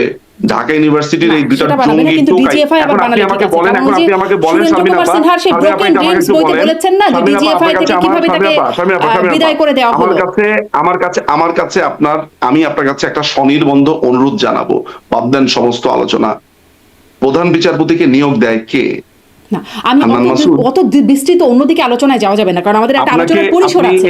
এই যে আপনি কথা ব্যারিস্টার বলছেন মজুমদার, না আপা, না না কিভাবে আমরা এই যে আপনি বলছেন বাংলাদেশের না স্বাধীনতা আপা, ব্রিটিশ আপা, পিরিয়ড এই যে থেকে আলোচনা শুরু করতে সমস্যাটা পারবো না। আমরা ব্যারিস্টার আমরা মজুমদার, না যেইভাবে আমরা আমরা সেটা পারবো সমস্যাটা না। ফেস করি, আমি এটাই শুধু না বলছিলাম না যে পারার জন্য না, এই আমি যে এটাই আপনি শুধু আপনি এখন বলছিলাম যে পারার কথা আপনি বলছেন বলছেন, আপনি হাসনাত আমাকে সাজিদটা, বলছেন আপনি যেটা আপা, আপনি আপনি আমাকে আমাকে প্রশ্ন করতে দিতে হবে। তুলেছেন। ব্যারিস্টার মজুমদার, আমাকে কিছু প্রশ্ন করতে দিতে না না হবে। আমার কথা একটু শেষ করি, আমি শেষ তো আপনার থেকে করছেন না। একটা মিনিট সময় নিব, আপনি ঘড়ি ধরেন। আচ্ছা, ঘড়ি ধরলাম, বলেন। আপনি আয়রনির কথা বলেছেন, আপনি বলেছেন যে এটা কি আয়রনি না মিস্টার মজুমদার, যে একটা সময় আপনারা এটা বলতেন এখন এটা বলছেন। আমি আয়রনির কথা বলতে গিয়ে তত্ত্বাবধায়ক সরকারের প্রসঙ্গ এনেছি। আমি দেখিয়েছি যে বাংলাদেশ আওয়ামী লীগই কিভাবে তত্ত্বাবধায়ক সরকার চাইতে গিয়ে কোর্টে গেছেন। আর আপনি বলছেন যে এখনো তো আদালতের কথা বলার দরকার নেই, আদালত তো এখনো আছে, আদালতের কথা আপনি আমাকে বলতে মানা করেছেন। সেই প্রেক্ষিতে আমি আপনাকে উত্তর দিয়েছি আদালত কোথায় আছে। আদালতের প্রধান বিচারপতিকে কি নিয়োগ দেয় হান্নান মাসুদ? প্রধান বিচারপতি কি ঢাকা ইউনিভার্সিটির দুইটা ছেলে মত তখন আবার করে আমি বিচার যা দেয়? বলছি সেটা একটু তো শুনুন। আপনি আমি যেটা বলছি যে প্রধান বিচারপতিকে যদি ডিজিএফআই কর্মকর্তা গিয়ে জোর করে বিদায় করে দেয় বা লাথি মেরে বিদায় করে দেয়, যেটা সুরেন্দ্র কুমার সিনহা সাবেক প্রধান বিচারপতি তার ব্রোকেন ড্রিমস বইটাতে লিখছেন, সেটা তো আবার সমস্যা হয় না? মানে প্রধান বিচারপতিকে ডিজিএফআই কর্মকর্তা বিদায় করতে পারেন। আপনার সুরেন্দ্র কুমার সিনহার প্রসঙ্গটা আপনি আনলেন, তো আমি আপনাকে সুরেন্দ্র কুমার সিনহার কাহিনীটা আমি বলছি, বিকজ সুরেন্দ্র কুমার সিনহার সাথে যোগাযোগ হয়েছে আমার, এই ঘটনার ফার্স্ট হ্যান্ড নলেজ আমার আছে। সুরেন্দ্র কুমার সিনহা দিনের পর দিন আমার সাথে অনেক বিষয় নিয়ে আলোচনা করছে। আমি আপনাকে এখন বলছি কিভাবে হয়েছে, এই ব্রোকেন ড্রিম লেখার আগে কি হয়েছে না হয়েছে, ব্রোকেন ড্রিম উনি কিভাবে লিখেছেন না লিখেছেন, আমার এখনো স্পষ্ট মনে আছে। আমার ম্যানর পার্কের বাসার সামনে ওই রাস্তাতে দাঁড়িয়ে উনার সাথে আমি ঘন্টার পর ঘন্টা উনি কিভাবে আমার সাথে প্রতারণা করেছেন, কিভাবে কি বলেছেন, আমি সেই আলোচনাতে আসছি। তার আগে এইটা বুঝতে পেরেছেন তো যে এখন যে সরকারটা আছে এটা একটা অবৈধ সরকার, এবং এখন যে বিচারপতি আছে এইটা কোনো নিয়োগই হয়নি, এটা অবৈধ। এতটুকু যদি বুঝতে পারেন তারপর আমি আপনার প্রশ্নতে যাচ্ছি, আপনার যদি ফার্দার কোনো প্রশ্ন না থাকে। সুরেন্দ্র কুমার সিনহার যে ব্রোকেন ড্রিমটা উনি লিখেছেন, সুরেন্দ্র কুমার সিনহার ব্যাপারে আপিলের ডিভিশনের যে বাকি 8টা বিচারপতি আছে তারা পরিষ্কারভাবে, এবং মাথায় রাখতে হবে যে যেই লোকটা সাইদিকে ফাঁসির রায় দেয়নি, যে ধরেন অন্যান্য বিচারপতিদের ডিসেন্ট রায় দিয়েছে, বিচারপতি আপনার ইমান আলী, তিনি পরিষ্কারভাবে মানে ওই বিচারপতি সাইদির খালাস পর্যন্ত দিয়েছে এমন একজন। আমি কেন এই কথাটা বলছি, যে তার মানে হচ্ছে যে এই লোককে আসলে সরকার কোনোভাবে প্রলুব্ধ করতে পারে না। ফলে বিচারপতিরা সুরেন্দ্র কুমার সিনহার সাথে বসবেন আদালতে। আপনি কি করবেন? একটা বিচারালয়ের বিচারপতিরা বলছে প্রধান বিচারপতি আমাদের আস্থা নাই, কারণ তার দুর্নীতির অভিযোগ তার কাছে আছে, রুদ্ধদ্বার বৈঠক হয়েছে। প্রধান বিচারপতি নিজে অ্যাপ্লিকেশন করে বলছেন যে আমি অসুস্থ, আমি মেয়ের কাছে যাব, তার মেয়ে সূচনা সিনহা অস্ট্রেলিয়াতে তার কাছে যাবে। এই ঘটনা যখন ঘটে তখন সুরেন্দ্র কুমার সিনহা আমাকে সামটাইমস ওই ঘটনার পর তিনি তখন অস্ট্রেলিয়া থেকে আমাকে তিনি যোগাযোগ করেন, কারণ সূচনা সিনহার সাথে আমার পরিচয় ছিল গণজাগরণ মঞ্চ থেকে। যখন গণজাগরণ মঞ্চে তিনি আপনার সাইদির বিরুদ্ধে রায় দেন, তখন তার বাড়ি কমলগঞ্জে পোড়াতে যায়। তখন সুরেন্দ্র কুমার সিনহার মেয়ে আমার কাছে সাহায্য চান যে যারা তার বাবার বাড়িঘর পোড়াতে চাচ্ছেন আমরা কি তাদের ব্যাপারে কোনো ব্যবস্থা নিতে পারবো কিনা, যেহেতু আমরা ফেসবুকে অ্যাক্টিভ, আমরা কি পাল্টা প্রচারণা করতে পারবো কিনা। তখন থেকে সূচনার সাথে আমার পরিচয়। সূচনার থ্রুতে সুরেন্দ্র কুমার সিনহা আমাকে ফোন দেন। সুরেন্দ্র কুমার সিনহা আমাকে ফোন দিয়ে বলেন যে তিনি একটা বই লিখতে চান, তার আত্মজীবনী, আমি তার এই আত্মজীবনী লিখতে গিয়ে সাহায্য করতে পারি কিনা। আমি তাকে স্যারকে বললাম যে স্যার, একজন প্রধান বিচারপতির বই লেখার মতো এরকম সৌভাগ্য সবার আসে না, স্যার আপনি কি নিয়ে লিখবেন। উনি বলেছেন যে আমি কিভাবে আইনজীবী হলাম, আমার আইন প্র্যাকটিস, আমার এভরিথিং, এগুলো নিয়ে তিনি লিখতে চান। আমার এখনো মনে আছে ম্যানর পার্কে আমার বাসার সামনে ওই পাবের সামনে, মানে আমি ভিজুয়াল করতে পারছি, দিনের পর দিন ওনার সাথে গল্প হয়েছে, ঘরের মধ্যে গল্প হয়েছে। উনি আমাকে যেটা বলেছেন যে নিউ জার্সিতে আমাকে যাও, মানে নিউ জার্সিতে উনি যাবেন কয়েকদিনের মধ্যে, আমি নিউ জার্সিতে যাব, ওখানে আমি 15 দিন থাকবো, উনি বলবেন, ডিক্টেট করবেন, আমি টাইপ করব। এটা ছিল আমার দায়িত্বের জায়গাটাতে। তো একদিন যেটা হলো, ঢাকা উত্তরের যে মেয়র ইলেকশন, আনিসুল হক মারা যাওয়ার পরে ইলেকশনটা কোর্ট স্থগিত করে দিল। তো ওই সময় উনি হন্তদন্ত হয়ে আমাকে ফোন দিলেন, ফোন দিয়ে বললেন যে আজকে কি হলো তুমি দেখেছো? আমি বললাম যে স্যার কি হয়েছে? বলে ঢাকা উত্তরের ইলেকশন বন্ধ হয়ে গেছে। তো ঢাকা উত্তরের ইলেকশন বন্ধ হয়ে গেছে, জি স্যার দেখেছি, এটা আদালত এখানে একজন রিপিটিশন করছে সেই জন্য বন্ধ হয়ে গেছে। বলে না না, এটাতে অন্য কাহিনী আছে, তুমি জানো না, আমি এই শেখ হাসিনাকে দেখে ছাড়বো। এই প্রথমবারের মতো আপা, এই প্রথমবারের মতো সুরেন্দ্র কুমার সিনহা মাননীয় প্রধানমন্ত্রীর বিরুদ্ধে এমন একটা কথা বললো যেটাতে আমি চমকে উঠেছি। এবং এর মধ্যে জানেন মজার ব্যাপার হচ্ছে, স্যারের সাথে আমি যত কনভারসেশন করেছি, এই ডিজিএফআই তাকে কি করলো না করলো, উনি একটা সেকেন্ড, একটা মোমেন্টের জন্য আমাকে সেটা নিয়ে কথা বলেন নাই। খালি বলেছে যে যা ঘটেছে এই পুরো ঘটনাটা আমার জন্য একটু বিব্রতকর, এতটুকু। আমিও স্যারকে আর জিজ্ঞেস করি নাই। যখন তিনি বললেন যে মাননীয় প্রধানমন্ত্রীকে তিনি দেখে ছাড়বেন, তুমি আসো নিউ জার্সিতে এই বইয়ের মধ্যে, আমি বললাম যে স্যার ওয়েট, আপনি না বললেন স্যার এটা আপনার আত্মজীবনী, এটা কি মাননীয় প্রধানমন্ত্রীর এগেন্স্টে বই? তখন তিনি আমাকে ধমক দিয়ে বললেন, একদম কোট এবং আনকোট, এই তোমরা যারা গণজাগরণ মঞ্চের সাথে আছো, তোমরা যারা এই ছেলেগুলো আছো, তোমরা আসলে কথা একটা বললে তিনটা বেশি বোঝো, তুমি আসো। তারপরে আমি খুবই ভয় পেয়ে গেলাম, আমি একদম খুবই ভয় পেয়ে গেলাম। আমি তখন স্যারকে বললাম যে স্যার, আপনি যদি এই বইটা মাননীয় প্রধানমন্ত্রীর বিরুদ্ধে লেখেন, সরকারের বিরুদ্ধে আপনার ইন্টেনশন থাকে, তাহলে স্যার আপনি জেনে রাখেন যে আপনার এই প্রজেক্ট আপনি আমাকে কখনো বলেন নাই, আমি এখান থেকে সরে যাচ্ছি। এবং আমি একদম এভাবে বলছি, স্যার আপনি আমাকে মাননীয় প্রধানমন্ত্রীর বিরুদ্ধে আপনি কাজ করতে যাচ্ছেন, স্যার এটা আপনি আমার সাথে অন্যায় করেছেন। এইটা বলে আমি লাইনটা কেটে দিয়েছি। উনি 7বার 8বার ফোন দিয়েছে আমাকে, আমি ওনার ফোনটা সেই থেকে আজ অবধি ধরিনি। আমি করলাম কি, সাথে সাথে আমার পরিচিত সিকিউরিটি সার্ভিসের কয়েকজন ব্যক্তি ছিলেন আমার পরিচিত, আমি সাথে সাথে সেই ডিজিএফআই কে আমার সেই পরিচিতর মাধ্যমে, যেটা আমাদের বড় ভাই, আমাদের বন্ধু বান্ধবরা আর্মির বিভিন্ন জায়গাতে আছে, আমি মাননীয় প্রধানমন্ত্রীর দপ্তরে জানিয়েছি, আমি সাথে সাথে ডিজিএফআই কে জানিয়েছি। সেই সময় ডিজিএফআই ইন্টারনাল অ্যাফেয়ার্স ব্যুরোর যিনি প্রধান ছিলেন জেনারেল হামিদুল হক, তখন তিনি ব্রিগেডিয়ার ছিলেন, পরবর্তী সময় ডিজিএফআই চিফ হয়েছেন, আমি হামিদুল হক সাহেবকে নিজে বলেছি যে হামিদ ভাই এই কাজটা আপনার, পরবর্তীতে বলেছি তিনি যখন লন্ডনে এলেন যে হামিদ ভাই এই সুরেন্দ্র কুমার সিনহার এই কাজটা করেছে। আমি আরেকজন, উনার নামটা আমি বলবো না, উনি বিব্রত হন কিনা, তিনি তখন মেজর পদমর্যাদায় ছিলেন ওই সময়, যারা ডিজিএফআই তে, তাদেরকে আমি পরিষ্কার ভাবে জানিয়ে দিয়েছি যে সুরেন্দ্র কুমার সিনহা কি করতে যাচ্ছে এবং সুরেন্দ্র কুমার সিনহা দেশের বিরুদ্ধে ষড়যন্ত্র করতে যাচ্ছে। সুতরাং আপনি যে কথাগুলো বলছেন, এটা ছিল সুরেন্দ্র কুমার সিনহার, এটা একটা প্রতারণা ছিল। এই ব্রোকেন ড্রিমস আপনি পড়ে দেখবেন, সমস্ত মিথ্যা কথাতে তা ভরপুর। এবং আমার সাথে যে লোকটা প্রতারণা করতে পারে, তিনি আমাকে এটাও বলেছিলেন যে বইটা যাতে আপনার অমর্ত্য সেন এটা প্রিফেস লিখে দেয়, সেটার জন্য যাতে ব্যবস্থা করি। আমাদের একটা লিঙ্ক ছিল অমর্ত্য সেনের কাছে পৌঁছানোর, যে অমর্ত্য সেন এটা করতে পারতেন। তো যখন মাননীয় প্রধানমন্ত্রী বঙ্গবন্ধু কন্যার বিরুদ্ধে এই ষড়যন্ত্রটা হবে, তখন আমি এইটা ডিজিএফআই কে এটা ফাঁস করে দেই। ঠিক আছে?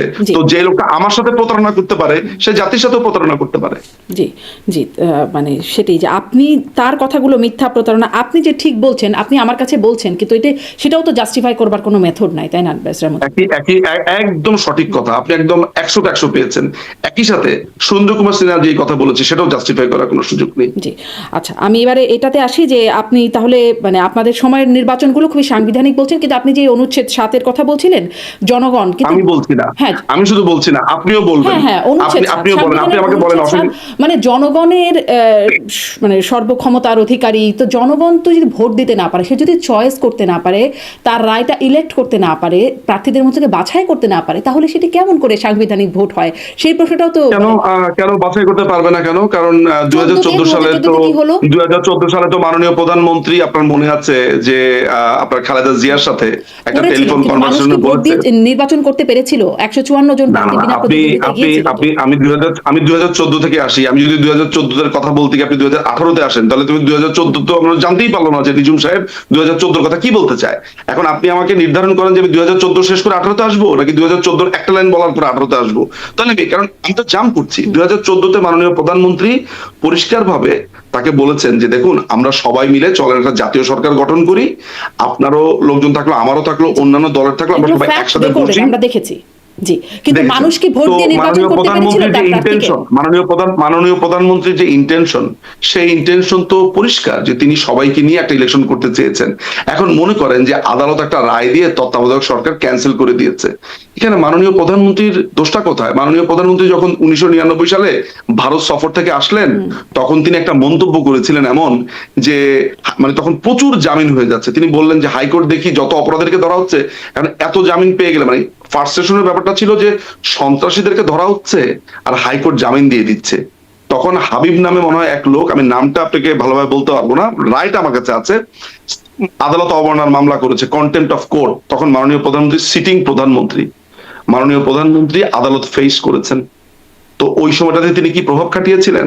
বঙ্গবন্ধু হত্যাকাণ্ডের বিচার তিনি চাইলে, মানে আমি যদি ধরেন আইনমন্ত্রী হতাম ওই 1996 সালে, আমি এখন তো লয়ার হয়েছি, তখন তো আমি লয়ার ছিলাম না, তো আমি আপনাকে এখন বলতে পারি যে ওই বিচারটা আমি স্পিডি ট্রায়ালে 1 মাস 2 মাসে করতে পারতাম, বা সেটা নিয়ে অনেক প্রশ্ন থেকে যেত। মাননীয় প্রধানমন্ত্রী তার মানে আমি যদি মানে বাংলাদেশ জাতির পিতা বাদ দেই, শুধু তার পিতা হিসেবেও ধরি, ইচ্ছা করলেই কিন্তু উনি এটা র‍্যাত বা প্রতিশোধের একটা বিচার করতে পারতেন। আপনি বলেন তো যে যেই খুনিরা খুন করেছে, ইনডেমনিটি অধ্যাদেশ বৈধ এটা বলে তারা রিট পিটিশনও করেছে, তাদের ওয়াইফ, তার মা মাহমুদা খাতুন, আপনার ফারুক রহমানের মা, আদালত এটা হতে দিয়েছে। তার মানে একটা জিনিস প্রমাণিত হয় যে মাননীয় প্রধানমন্ত্রী এই আইনের শাসনটা, এখনো আইনের শাসনটা তিনি সবসময় বিশ্বাস করেন। জি, আমার নিজের যে আমি আশা করি অভিজ্ঞতা, আপনি যেটা বলছেন সেটা মানুষ আপনি একটা বিশ্বাস করুক। পার্সোনাল আমি অভিজ্ঞতা শেষ একটু জেনে করব। রাখেন, না, একটা পার্সোনাল অভিজ্ঞতা জেনে রাখেন, আপনার জানা উচিত। মাননীয় প্রধানমন্ত্রী এখনো যখন মাননীয় প্রধানমন্ত্রীকে আমরা কিছু বলি, আমি পার্সোনালি বলি, উনি প্রথম কথাটা বলে, আচ্ছা একটু দেখো তো আইনে কি আছে। মানে উনি সবসময় আইনটা মেনটেন করতে চান। তাহলে একটা মানুষ আইনকে মেনটেন করতে গিয়ে তত্ত্বাবধায়ক সরকারটা তাকে বাধ্য হতে হয়েছে পার্লামেন্টে এটা উঠানোর জন্য। আপনি এটা তো অন্যায় কি দেখছেন? আমি তো বুঝলাম না আসলে। 2 মেয়াদে করতে পারার কথা মানে ছিল, সেটা মানে করেন নাই। কোনটা কি 2 মেয়াদে আর কি করতে পারার কথা? মানে আদালতই বলে দিয়েছিল 2 মেয়াদে। যাই হোক, আমি আসলে ওই বিশ্লেষণে গেলে হ্যাঁ, সারাক্ষণ ওই অনেক আলোচনা যেতে হবে। না, আমি শেষ করব। ব্যারিস্টার মজুমদার, এত বড় অনুষ্ঠান কেউ দেখবে না, কেউ দেখবে না ব্যারিস্টার মজুমদার। আমাকে অনুষ্ঠান দেখার জন্য না, এই যে আপনি একটা টুইস্ট করলেন যে 2 মেয়াদে হওয়ার কথা ছিল, আমি আপনাকে পরিষ্কারভাবে বলেছি যে বিচারপতি খায়রুল হক বলেছেন যে 2 মেয়াদে হতে পারে, জুডিশিয়ারিকে জড়িত করা যাবে না। এখন জুডিশিয়ারিতে জড়িত না করলে তত্ত্বাবধায়ক সরকার সিস্টেমটাই তো থাকে না, কারণ তত্ত্বাবধায়ক সরকার সিস্টেমটাই হচ্ছে প্রধান বিচারপতি। তাহলে এখন বলেন, একটা লোক একদিকে একটা রায় দিয়ে বলছেন এই কথা, এটা কিভাবে হবে? ফলে এটাকে পুরোটাই ক্যান্সেল করতে হয়েছে। এখন বিচারপতির প্রধান বিচারপতি না পারলে আরো তো অপশন ছিল, তাই না সংবিধানে? প্রধান এই বিচারপতি অপশনটা আলোচনা করার জন্যই তো মাননীয় প্রধানমন্ত্রী কথা বলতে চেয়েছিলেন। খালেদা জিয়া তো রাজি হন নাই, তিনি বলেছেন অনন্তকাল ধরে হরতাল চলবে। আপনার মনে নেই? খালেদা এখন জিয়া রাজি না আপনার হলে সাথে তিনি আমার একটা বাস্তবায়ন করতেন, তার হাতে তো অপশন ছিল যে পরের অপশনে চলে যান। কিভাবে, এই যে এখন আপনি বলেছেন বাস্তবায়ন করতে, মাননীয় প্রধানমন্ত্রী যদি এখন সব দলকে না ডেকে বাস্তবায়ন করতেন, তখন বলতেন উনি এককভাবে করেছেন। এটা একটা জাতীয় ইস্যু, যা উনি ছিল সবাইকে তাই নিয়ে রেখে করতে দিতেন চেয়েছেন। উনি, মানে আন্দোলনটা তো ছিল তত্ত্বাবধায়ক কিভাবে সরকার রাখবেন, রাখার। কিভাবে রাখবেন? ওটা বাতিল করে দিয়েছে কোর্ট। আরে কি বলেন আপনি এগুলা? তাহলে কোর্ট কেন বললো যে 2 মেয়াদে রাখতে পারেন? কোর্ট কি না বুঝে বলেছিল?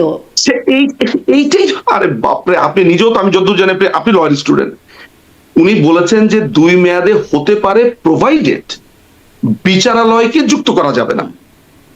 তো একদিকে তার মানে হচ্ছে নতুন একটা সিস্টেম লঞ্চ করতে বলেছেন বিচারালয়কে।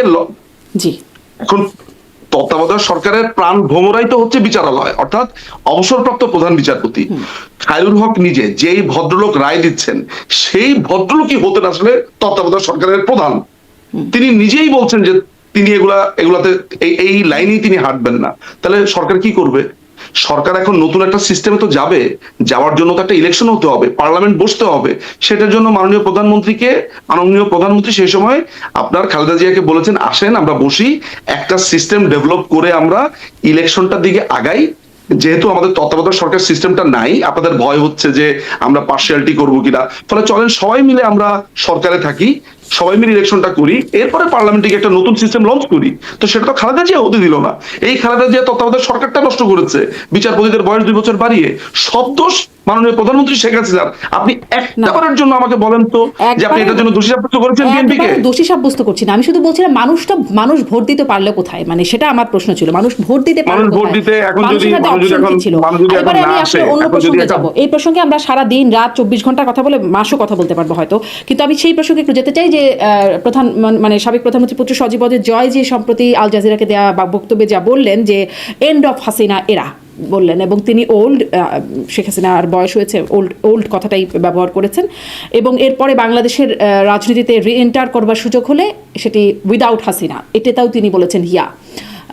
কিন্তু শেখ হাসিনা যখন আবার এই কথাগুলো বললেন, 5 দফা দিলেন, জনসম্মুখে আসলেন, তখন তো তিনি এই বিষয়ে কিছু বললেন না। মানে জয় এটা কিভাবে বললেন, বা জয়ের কথা আমি আপনাকে এই জিনিসটাকে বলবো যে আপনি একেবারে ওয়ার্ড টু ওয়ার্ড না নিয়ে জাস্ট এটাকে অ্যাজ এ হোল আপনি একটু দেখেন। সেটা হচ্ছে যে আমি আমার নলেজটা আপনার সাথে বা আমার জানাটা আমি শেয়ার করি।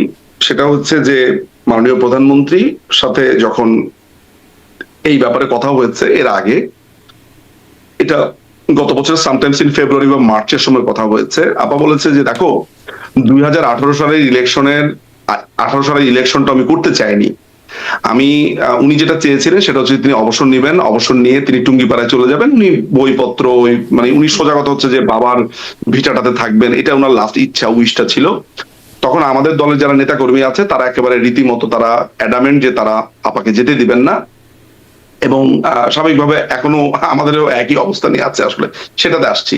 তখন তখন মানে উনি এটা ইন্টারনালি আলোচনার ভেতরে তখন অসম্ভব রকম ভাবে ওনাকে ঠেকিয়ে রাখা হয়েছে, উনি তখনই অবসর নেন। আচ্ছা, আমি আপনাকে এই কথাটা কেন বললাম, কারণ হচ্ছে যে উনি এটার প্রেক্ষাপট বিবেচনা করে এটা বলেছেন যে তিনি অবসর অনেক আগেই নিতে চেয়েছিলেন, পরবর্তী সময় ঘটনাচক্রে দলীয় নেতা কর্মীদের ভালোবাসায় চাপে উনাকে অনেকটা বাধ্য এখানে আসতে হয়েছে। আচ্ছা, সজীবাজের জয় যে কথা বলেছেন সেই কথাটা বলেছেন যে জায়গা থেকে, এই জন্য আমি বলছি আপনি অ্যাজ এ হোল বুঝবেন আর কি। সেটা হয়েছে যে চোখের সামনে এত বড় একটা ঘটনা ঘটতে দেখেছেন, মাননীয় প্রধানমন্ত্রীর এখনো তিনি 18 থেকে 19 ঘন্টা ফোনে কথা বলেন, আমি পার্সোনাল নলেজ থেকে জানি বলে আমি আপনাকে বলছি। তো এই যে তার মা, এন্ড অফ দ্য ডেতে আমাদের কাছে প্রধানমন্ত্রী আপা আমরা বললো, সজীবাজের জয়ের কাছে তার মা। সো স্বাভাবিকভাবেই তিনি হয়তোবা তিনি মনে করেন, তিনি ব্যক্তিগতভাবে মনে করেন যে তার মা, তার মায়ের জায়গা থেকে তিনি মনে করেন যে তার মার উপর দিয়ে এত বড় একটা ঘটনা গেছে, উনি টায়ার্ড, আমার মাকে আমি আর এই ট্রমা, এই কষ্ট, দেশ পরিচালনা, এই দেশের এই সমস্যা সেই সমস্যাতে একটা জায়গাতে আমি তাকে একটু রেহাই দিই, এরকম একটা জায়গা থেকে হয়তোবা সজীবাজের জয় এই আলোচনাটা করতে পারে।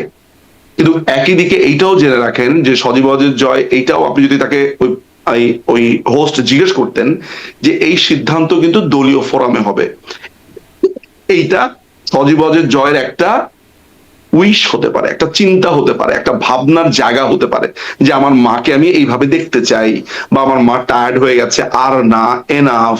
আমি আমার মা হলে একইভাবেই চিন্তা করতাম, কিন্তু আমি আমার মাকে তো আর এইভাবে, ধরেন আমার আমার আমার একেবারে মা, আমি জন্মদাতা মা তিনি আমার, আমি এইভাবে ভাবছি আমার মাকে নিয়ে। এখন আমার মাকে এই সিদ্ধান্তটা নিতে হলে তো একটা প্রসিডিংস এর ভেতর দিয়ে যেতে হবে দলীয়, কারণ বাংলাদেশ আওয়ামী লীগ এমন না যে কলমের খোঁচা দিলাম অমুক সভাপতি তমুক সভাপতি, এমন না, একটা কাউন্সিলের মধ্যে দিয়ে আমরা ওই। তো এই যে সজীবাজের জয়ের এই ভাবনাটা, মার প্রতি তার এই যে এই ভালো, এই আহ্বান, বাস্তবিকতা বলেন না, আবেগের মানে উনার যে চাওয়াটা, সেই চাওয়াটাকে আপনি একটা সাংগঠনিক বাস্তব হিসেবে ভাববেন না, এটা উনার চাওয়া, এটা উনি চাইতে পারেন তার মা বলে, বিকজ তার মাকে তিনি দেখছেন চোখের সামনে, তার সাফারিংস বা এভরিথিং, যে তিনি কত কষ্ট করছেন, এত কিছু করার পরও নানান ধরনের অপবাদ, ফলে এটা একটা চাওয়া। সাংগঠনিক ভাবে যখন সিদ্ধান্তটা আসবে বা হয় কখনো, তখন আমার মনে হয় আমরা এগুলো নিয়ে এইভাবে বলতে পারবো। এটাকে আমি একটা ছেলের মার প্রতি ভালোবাসা, আহ্বান, আবেগের জায়গা আমি বলতে মানে স্বাচ্ছন্দ্য বোধ করি। জি, আল জাজিরা নিশ্চয়ই একটা ছেলের শুধুমাত্র ইন্টারভিউ বা মানে মায়ের প্রতি আবেগের জায়গা থেকে জানতে চাইবার কথা ছিল না নিশ্চয়ই। মানে তিনি সাবেক প্রধানমন্ত্রীর পুত্রের কাছে বলছেন। আচ্ছা, মানে প্রধানমন্ত্রীর পুত্রের কাছে বলেছেন, খুবই সত্যি। আল জাজিরার চাওয়া বা জানতে চাওয়া হয়তোবা নানান ধরনের রিজন আছে, কিন্তু আপনারা বিষয়টাকে আবেগের বলে বাস্তবতা সম্পত না, এটা সেটাই বলছেন যেটা আবেগের না। কিন্তু মাথায় রাখবেন যে আল জাজিরার যেমন জানতে চাইবার একটা ব্যাপার রয়েছে, কাকে জানতে চাচ্ছেন, একই সাথে আমাদের বুঝবার লিবার্টি রয়েছে তিনি কি বলেছেন। ফলে আমি আমার এই বুঝার লিবার্টি অ্যাপ্লাই করেছি, আল জাজিরা জানতে চাইবার লিবার্টি অ্যাপ্লাই করেছে। জি, আর সবাই আসলে শিরোনাম করেছে এন্ড অফ হাসিনা এরা, এই বিষয়টাই। ফলে এইটা তো হচ্ছে চমকদার যে সাকিব ফিরে এলেন, পরে দেখা যাচ্ছে হ্যান্ডবল প্লেয়ার সাকিব ফিরে এলেন। সো আপনার এটা তো তার মুখ থেকে এসেছে, এন্ড অফ হাসিনা এরা। না, একটা কথা মাথায় রাখবেন আপনি যে না, এন্ড অফ হাসিনা এরা, এখানে এন্ড অফ হাসিনা এরা তারা কখন বলতে পারবে? সজীবাজের জয় যদি বলে যে আমার মা থাকবেন না, এইটা উনার উইশফুল থিঙ্কিং তো এন্ড অফ হাসিনা এরা হতে পারে না। হাসিনা এরা হতে পারে তখন যখন সাংগঠনিকভাবে সিদ্ধান্ত হবে। তো এইটা কি পত্রিকালারা বোঝে না? তো পত্রিকালারা তো এইভাবে চটকদার ভাবে বলে যে আপনার জয়ার গোয়াতে উৎসব। তো মানুষজন বলছে কি অশ্লীল, কি ভয়ঙ্কর কথাবার্তা। পরে জানা গেল যে গোয়া নামে একটা জায়গা আছে ইন্ডিয়ার, সেই উৎসবে আপনার জয়া যাচ্ছেন। তো সবকিছু বোঝার একটা জায়গা আছে যে চটকদার সাংবাদিকরা একটা কথা বলে, সেইটা সাকিব ফিরে এলেন, সরাসরি তিনি মুখে বাংলাদেশ বলে যাচ্ছেন। দিচ্ছেন, আর দোষটা হচ্ছে চটকদার সাংবাদিকদের। তিনি একদম আমি প্রকাশ্যে বলেন আমি তার বলে মা দিচ্ছি ও কি, এই প্রথম আলোর মতো পত্রিকা এটা রিপোর্ট করেছে, আমার কাছে সেটা আছেও। জি। তো সাংবাদিকরা বলছে যে জি, কিন্তু সাকিব এটা ফিরে এলেন, তো এটা ওরা জানে একদম না একটা যে ভিডিও, সাকিব নিয়ে ওরা কি বোঝাতে চাচ্ছে। একদম মানুষ এখন ভিডিও সাকিবের সাক্ষাৎকার কথা ছিল বলতে কেমন থাকবে বলো?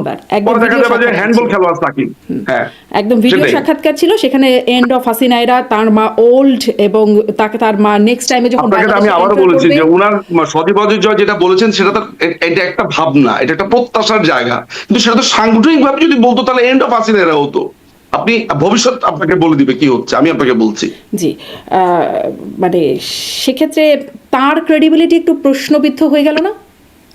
না, প্রশ্নবিদ্ধ হলো না। আমার মাকে যদি আমি মনে করি যে আমার মা থাকবে না, আমি চাই না, আমার মা এরকম ক্লান্ত হয়েছে, সেটা তিনি একবার না 500 লক্ষ বার তিনি বলতে পারেন।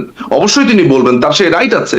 সেই তাকে জিজ্ঞেস করতে চেয়েছে, তিনি মনে করেন যে এইটা, বা ছেলে হিসেবে তিনি মনে করেন। কিন্তু আমি খুবই এইসব ব্যাপারে মানে আমার কাছে মনে আমি ওইভাবে লিফট দ্য বেইল করতে চাই যে আমি সাংগঠনিকভাবে একটা সিদ্ধান্ত এবং ইন্টারভিউতে কি বলা হয়েছে সেই আবেগের জায়গাটাকে আমি আলাদা করতে পারি। ইয়েস, আপনার কাছে মনে হতে পারে কারণ এটা নিয়ে আলোচনা হচ্ছে, এই হচ্ছে, তবে স্বাভাবিকভাবে মাননীয় প্রধানমন্ত্রী যখন আমাদের সাথেও আলোচনা করেন এইভাবে বলেন, কথাটা এইভাবে বলেন আপা, যে দেখো আমার বয়স হয়ে গেছে, এই অনেক হয়েছে, অনেক করেছি, তোমরা দেশকে চালিয়ে নিয়ে যাবে, তোমরা আগাবে।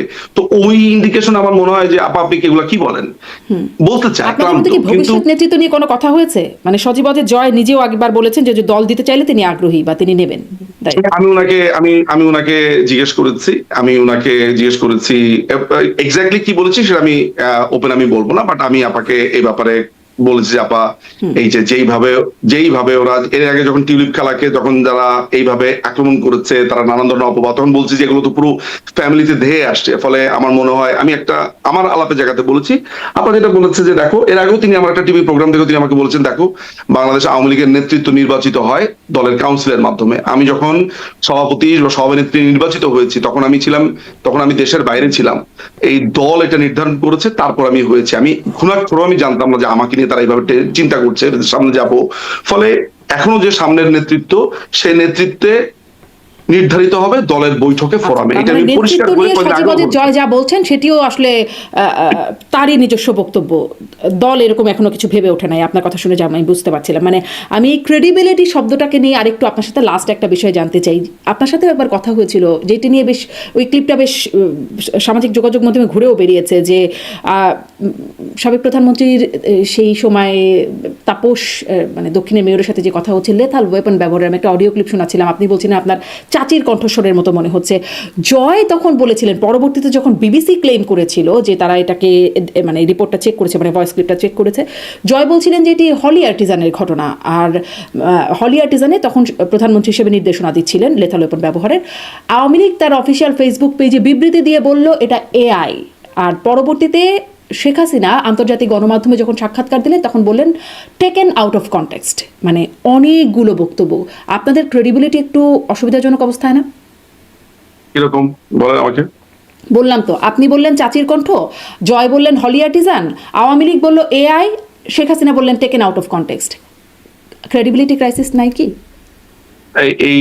এই যে আপনি কথাটা বললেন, এই কথার মধ্যে আপনি প্রথমে একটা ভুল ইনফরমেশন দিয়েছেন। কথা কিভাবে চেঞ্জ হয় এটা হচ্ছে তার একটা উদাহরণ।